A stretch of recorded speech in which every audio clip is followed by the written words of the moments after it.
Anda kembali menyaksikan Apa Kabar Indonesia Siang, pemirsa. Kembali kami ajak Anda untuk melanjutkan dialog kita sebelumnya bersama dengan pihak korban dan juga pihak pelaku. Saya mau kembali ke Pak Benadi. Pak Benadi, ini dikatakan oleh pihak korban bahwa ternyata tidak ada izin, Pak, dari suaminya untuk kemudian dokter tersebut menyuntikkan vitamin kepada istrinya. Seperti apa tanggapan Anda?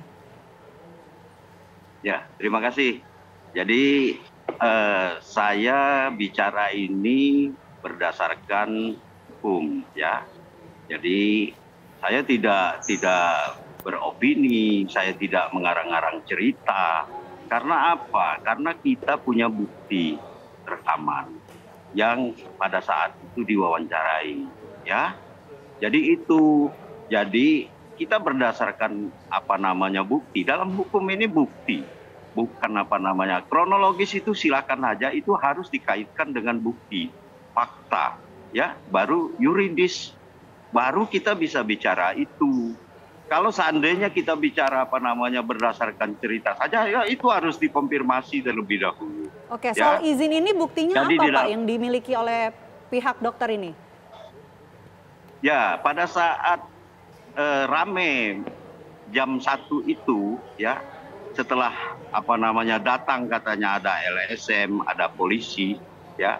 Nah, setelah dari situ diwawancarai oleh ada salah seorang dokter yang sahabat daripada dokter klien saya. Nah, disitulah terjadi wawancara dan ada rekaman suaranya, ya. Itu. Jadi bukannya kita mengarang cerita bahwa itu sudah ada izin. Ingat, kalau seandainya kita sudah komunikasi, ya, antara kedua belah pihak, baik lisan maupun secara tertulis, itu berlaku sebagai undang-undang, ya. Kira-kira begitu. Jadi rekaman suara ini menyatakan apa, Pak?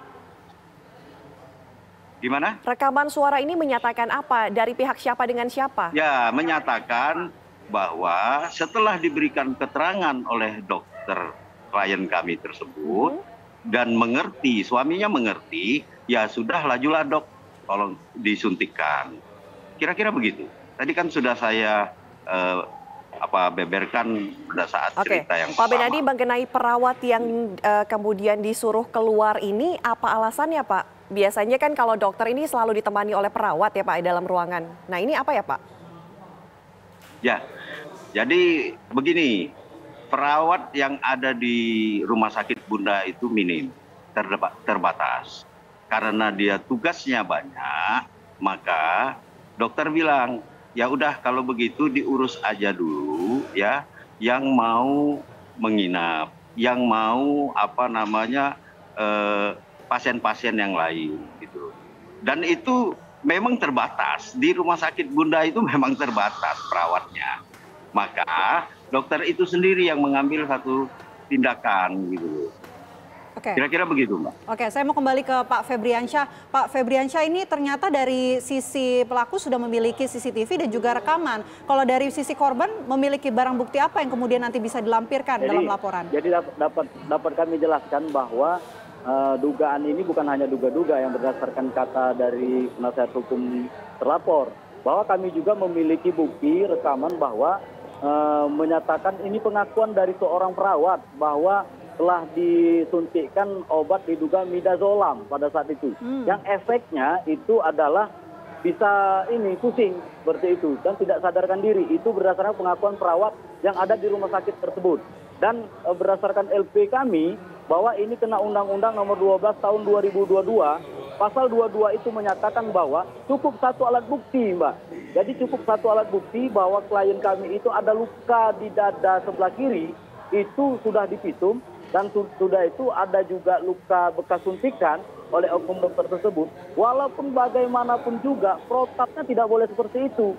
Jadi contoh, kalau seandainya nanti ada neneknya masuk juga minta suntik, disuntik juga sama dokter itu.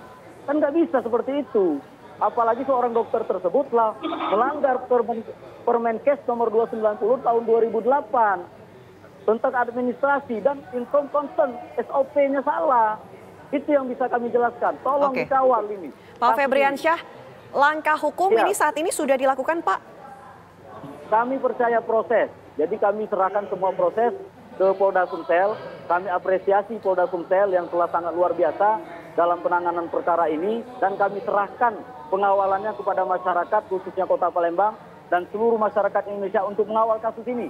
Bagaimana nanti? Jangan sampai ibarat kata kasus ini nanti tidak berjalan atau seperti apa.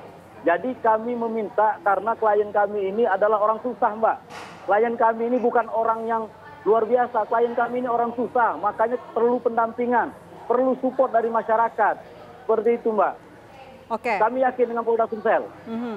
Oke, itu dari sisi pihak korban. Pelaku seperti apa untuk menanggapi adanya laporan dan juga proses hukum yang nantinya akan berlanjut? Kedepannya akan seperti apa, Pak Benadi? Ya, baik. Dari awal kita juga kita serahkan dengan pihak kepolisian, dan kita percaya dengan pihak kepolisian.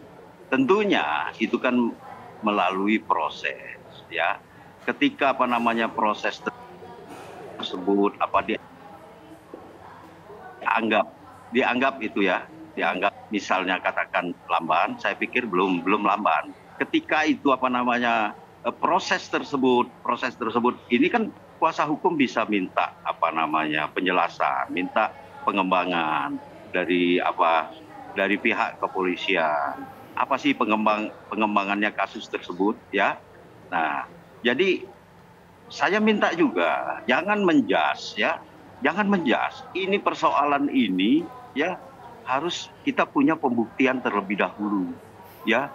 Kira-kira begitu. Baik. Ini Oke, bukan baik. saja. Baik. Kalau seandainya data-data ini ya masuk, bukan saja yang dirugikan klien kami, tapi semua yang dirugikan. Ingat itu, ya. Karena ini persoalan asusila, ya. Baik, Pak Satu, Benadi. ya klien kita. Sebentar, Pak. Satu, klien kita.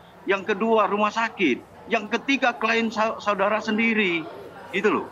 Jadi itu, ya. Kita proses itu serahkan aja dengan pihak kepolisian. Baik. Kita juga suka. Silakan. Kami kira Awal. juga ini tidak akan Nggak ada yang apa-apa. Justru mengada-ngada. masyarakat Tentunya kita lebih akan tahu. serahkan semuanya kepada pihak kepolisian Polda Sumsel yang saat ini menangani kasus ini. Terima kasih Pak Benadi dan juga Pak Febriansyah. Terima kasih sudah bergabung di Apa Kabar Indonesia Siang. Selamat siang.